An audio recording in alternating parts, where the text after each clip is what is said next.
दोस्तों, आज जो मैं कहानी सुनाने जा रहा हूँ, इस कहानी में 2 दोस्त हैं। इन दोनों दोस्तों के बीच में काफ़ी मोहब्बत है और काफ़ी प्यार है और ये दोनों साथ में काम करते हैं। लेकिन धीरे-धीरे समय गुज़रता है और समय बीतने अनुसार इन दोनों दोस्तों के बीच में मनमुटाव होने लगता है और इस मनमुटाव का वजह था तकरीबन 25 लाख रुपए। ये 25 लाख रुपए का आपस में लेन-देन किए हुए थे और इसका हिसाब-किताब नहीं बैठ रहा था, जिसकी वजह से इनमें अब झगड़ा होने लगता है और इसी झगड़ों की वजह से एक दोस्त को अपनी जान गँवानी पड़ जाती है। और जब पुलिस इस मामले में तफ्तीश और छानबीन करती है, तो एक बेहद ही खौफनाक और दर्दनाक कहानी निकल कर सामने आती है। दोस्तों, एक दोस्त तो अपनी जान गँवा देता है, लेकिन जो दूसरा दोस्त था, वो भी ज़िंदा नहीं बचता है और वो भी खुदकुशी कर लेता है और उसकी भी मौत हो जाती है।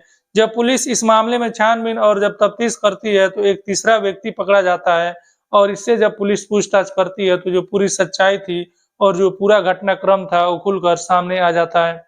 नमस्कार, सलाम, सत श्री अकाल, मैं हूं मुस्तफ़ा और आपका स्वागत है मेरे चैनल पर। आज जो मैं कहानी सुनाने जा रहा हूँ, ये कहानी मध्य प्रदेश के जबलपुर से है। जबलपुर में एक थाना लगता है, संजीवनी नगर थाना, और इसी संजीवनी नगर थाने के इलाके में एक जगह पड़ता है, धन्वंतरी नगर। इसी धन्वंतरी नगर में एक व्यक्ति रहता है और इस व्यक्ति का नाम है अनुपम शर्मा। अनुपम शर्मा की उम्र तकरीबन 31 साल है और ये शेयर ट्रेडिंग का काम करता है। अनुपम शर्मा की पत्नी भी है और बच्चे भी हैं, लेकिन झगड़ों की वजह से वो अपने पत्नी और बच्चों से अलग रहता है और अलग ही ये मकान ले लिया है धन्वंतरी नगर में और वहाँ पर ये अकेले रहता है। ये 16 फरवरी 2023 में ही अपने घर से निकलता है और काफ़ी समय हो जाता है, अपनी स्कूटी से ये गया हुआ था, घर वापस नहीं लौटता है। परिवार वाले इसे संपर्क करने की कोशिश करते हैं, बात करने की कोशिश करते हैं, लेकिन अनुपम शर्मा के बारे में कोई जानकारी नहीं मिल पाती है और उससे बात नहीं हो पाता है और उसका मोबाइल स्विच ऑफ आ रहा होता है। परिवार वाले परेशान होते हैं, उसको काफ़ी ढूँढते हैं। धन्वंतरी नगर में जो और भी लोग थे, उसको जानते थे, उनसे पूछा जाता है, लेकिन किसी को भी अनुपम शर्मा के बारे में कोई जानकारी नहीं थी। 16 फरवरी का पूरा दिन गुज़र जाता है और रात भी गुज़र जाती है। अगला दिन आ जाता है 17 फरवरी और उस दिन भी परिवार उसको ढूँढता है, तलाशता है। तकरीबन 10 दिनों तक परिवार परेशान रहता है और अनुपम शर्मा को ढूँढता रहता है और तलाशता रहता है। जब अनुपम शर्मा के बारे में कुछ जानकारी नहीं मिलती और 10 दिन गुजर जाते हैं और 26 फरवरी का दिन आ जाता है। परिवार के लोग अब 26 फरवरी को पुलिस स्टेशन जाते हैं, संजीवनी नगर थाने जाते हैं और वहां जाकर अनुपम शर्मा का गुमशुदगी का रिपोर्ट दर्ज करा देते हैं। परिवार वाले बताते हैं कि साहब, हमारे घर का जो सदस्य है जिसका नाम अनुपम शर्मा है, वो पिछले 10 दिनों से गायब है और उसको हमने काफ़ी तलाशा और ढूँढा, लेकिन उसके बारे में कोई जानकारी नहीं मिल रही है और वो नहीं मिल रहा है। परिवार वाले बताते हैं कि हम लोग उससे संपर्क करने की कोशिश कर रहे हैं, लेकिन उसका फ़ोन स्विच ऑफ आ रहा है और साथ ही साथ परिवार वाले ये भी बताते हैं कि साहब, उसका फ़ोन तो स्विच ऑफ आ रहा है, लेकिन कभी-कभी उसके व्हाट्सएप से हमारे पास मैसेज आ जा रहा है, जिसमें ये मैसेज है कि वो कह रहा है कि मैं किसी बहुत बड़ी गलती का मुझे पश्चाताप हो रहा है और मैंने बहुत बड़ी गलती कर दी है और इसी वजह से मैं परेशान हूँ और इसी वजह से मैं घर अपना छोड़ दिया हूँ और मैं घर कभी वापस नहीं लौटूँगा और मैं सही रास्ते पे चल पड़ा हूँ और मैं अपनी गलती का पछतावा मुझे हो रहा है। ये बात पुलिस वालों को परिवार वाले बताते हैं, पुलिस ये बात सुनती है और रिपोर्ट दर्ज करती है और इस व्यक्ति को यानी कि अनुपम शर्मा को ढूँढना शुरू करती है और तलाशना शुरू करती है। लेकिन अनुपम शर्मा के बारे में पुलिस को भी कोई जानकारी नहीं मिल पाती है और अनुपम शर्मा कहीं से भी पुलिस को नहीं मिलता है। पुलिस इलाके में सीसीटीवी फुटेज भी खंगालती है, जिसमें एक व्यक्ति दिखता है जो अनुपम शर्मा जैसे ही दिख रहा था और उसी का ही कपड़ा पहने हुआ था और अनुपम शर्मा का ही वो स्कूटी था। ये व्यक्ति स्कूटी लेकर पूरे शहर में घूमता है और फिर ये उसके बाद से दोबारा नजर नहीं आता है। पुलिस को लगता है कि ये अनुपम शर्मा ही है और पुलिस भी यही मानकर अब चल रही थी कि हो ना हो अब अनुपम शर्मा किसी दूसरे शहर जा चुका है, कहीं और वो निकल चुका है, इस वजह से वो नहीं मिल रहा है। कुछ दिन गुजरते हैं और कुछ दिन गुजरने के बाद जो अनुपम शर्मा का स्कूटी थी, वो स्कूटी भी बरामद कर ली जाती है रेलवे ट्रैक के किनारे से। अब पुलिस को जो शक था कि अनुपम शर्मा कहीं जा चुका है, ये शक अब पुलिस को सच लगने लगता है और पुलिस को विश्वास हो जाता है कि हो न हो अनुपम शर्मा कहीं दूसरे जगह पर जा चुका है। पुलिस इस मामले में और भी तफ्तीश और छानबीन करती रहती है। पुलिस उसके मोबाइल को भी ट्रेस करती रहती है। पुलिस जब मोबाइल ट्रेस कर रही थी, तो एक बार उसका फ़ोन ऑन होता है और उसके लोकेशन पर पुलिस पहुँचती है। तो वहाँ जाती है, तो वहाँ अनुपम शर्मा तो मौजूद नहीं था, लेकिन वहाँ एक व्यक्ति था और इस व्यक्ति का नाम था राम प्रकाश पूनिया। ये राम प्रकाश पूनिया वहीं एक आरा मशीन में नौकरी करता था और ये मूल रूप से रहने वाला राजस्थान का था। पुलिस राम प्रकाश पुनिया को उठाती है और पूछती है कि तुम्हारे पास उसका फ़ोन, यानी कि जो अनुपम शर्मा है उसका मोबाइल तुम्हारे पास कैसे आया? पुलिस को ये गुमराह करने की कोशिश करता है राम प्रकाश पुनिया और इधर-उधर की बातें करता है, और जब पुलिस इससे सख्ती होती है तो राम प्रकाश पुनिया टूटता है और जो पूरी सच्चाई थी और जो पूरी कहानी थी वो पुलिस के सामने बयान कर देता है। राम प्रकाश बताता है कि साहब, अनुपम शर्मा है, उसकी मौत हो चुकी है और उसका कत्ल हो चुका है और उसके लाश को नाले में फेंका जा चुका है। जब पुलिस ये बात सुनती है चौंक जाती है।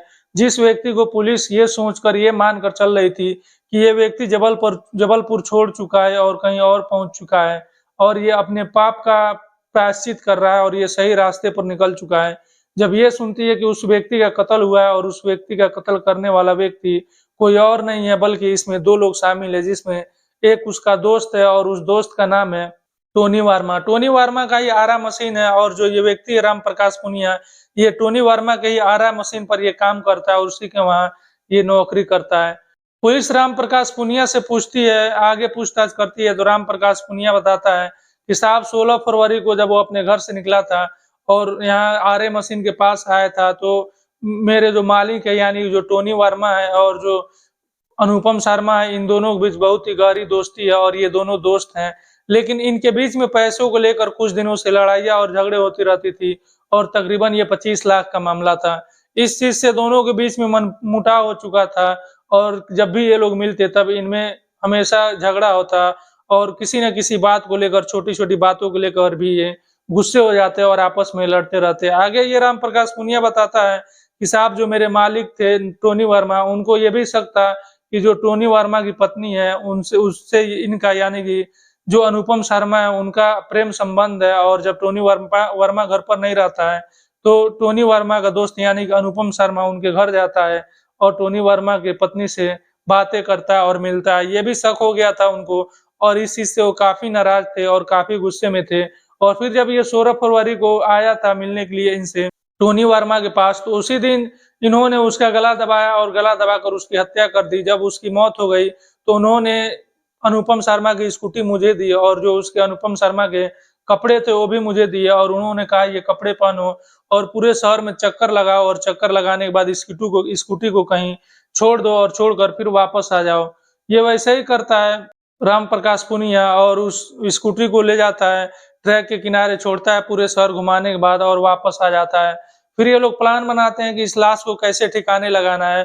फिर ये लोग दोनों मिलकर उसी आरे मशीन पर ले जाते हैं और आरा मशीन से ये लोग उसके लाश को 10 टुकड़े करते हैं, 10 से भी ज़्यादा टुकड़े करते हैं और इन टुकड़ों को थैलियों में भरते हैं और थैलियों में भरने के बाद एक नाले में ले जाकर ये फेंक देते हैं। अब पुलिस टोनी वर्मा के बारे में पता करती है तो पता चलता है कि 16 फरवरी के कुछ ही दिनों के बाद उसने भी आत्महत्या कर ली थी और उसने भी खुदकुशी कर ली थी। पूछताछ में राम प्रकाश पुनिया बताता है कि साहब, टोनी वर्मा को शक हो गया था कि अब वो बचेगा नहीं और वो पकड़ा जाएगा और पुलिस उसे पकड़ लेगी और उसकी बदनामी होगी, और इसी बदनामी के डर की वजह से उसने कत्ल के कुछ ही दिनों के बाद उसने खुदकुशी कर लिया था और अपना जान दे दिया था। टोनी वर्मा बताता है कि साहब, जब उसके दोस्त का हम लोगों ने कत्ल किया था, मैं और मेरे मालिक मिलकर, उसके बाद से टोनी वर्मा अनुपम शर्मा के परिवार के साथ-साथ थे और अनुपम शर्मा को भी ढूँढने में कोशिश कर रहे थे और उन्होंने ही उसके ढूँढने के लिए पोस्टर छपवाया था और इलाकों के अलग-अलग जगहों पर पोस्टर लगवाया था और अनुपम शर्मा की तलाशी कर रहे थे। लेकिन जब उन्हें लगा कि वो बच नहीं पाएँगे, तो उन्होंने खुदकुशी कर लिया। राम प्रकाश बताता है कि टोनी वर्मा ने ही मुझसे बताया था कि उसके फ़ोन को तुम यूज़ करते रहना और व्हाट्सएप पर कभी-कभी मैसेज देते रहना, ताकि घर वालों को शक न हो और विश्वास हो जाए कि उनका बेटा कहीं दूर चला गया है और अब वो कभी वापस घर लौटकर नहीं आने वाला है। राम प्रकाश पुनिया के बताए अनुसार पुलिस उस जगह पर पहुँचती है और उस नाले पर पहुँचती है।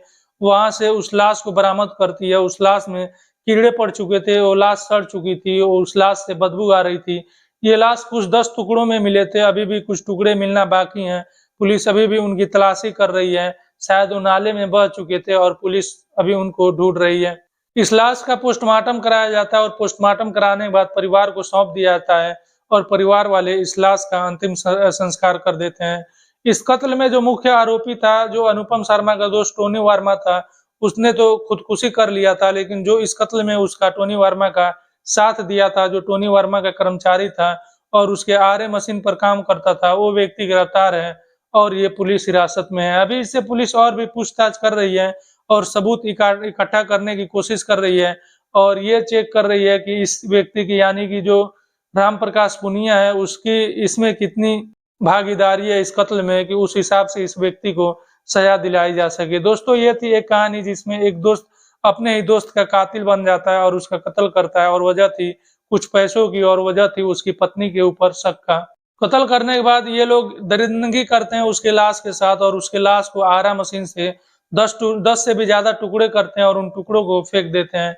और इस व्यक्ति को जब पता चलता है कि अब ये बच नहीं पाएगा, पहले तो ये अपने दोस्त की गुमशुदगी का पर्चा छपवाता है और अलग-अलग चिपकवाता है, लेकिन बाद में इसे लगता है कि ये कुछ भी कर ले, ये पुलिस के हत्थे चढ़ ही जाएगा और बच नहीं पाएगा। तो इसे लगता है कि जब मैं पकड़ा जाऊँगा तो मेरी बदनामी होगी। तो ये व्यक्ति खुद सुसाइड कर लेता है और सुसाइड करने से पहले एक नोट भी लिखता है, एक सुसाइड नोट भी लिखता है और उस नोट में ये लिखता है कि मैं बहुत बड़ी गलती कर दिया हूँ और मुझे इस चीज़ का पछतावा हो रहा है और इसीलिए मैं खुदकुशी कर रहा हूँ। दोस्तों ये कहानी आपको कैसी लगी? कमेंट बॉक्स में ज़रूर बताइएगा और आपसे रिक्वेस्ट है कि मेरा वीडियो लाइक कीजिए और चैनल को सब्सक्राइब करना मत भूलिएगा।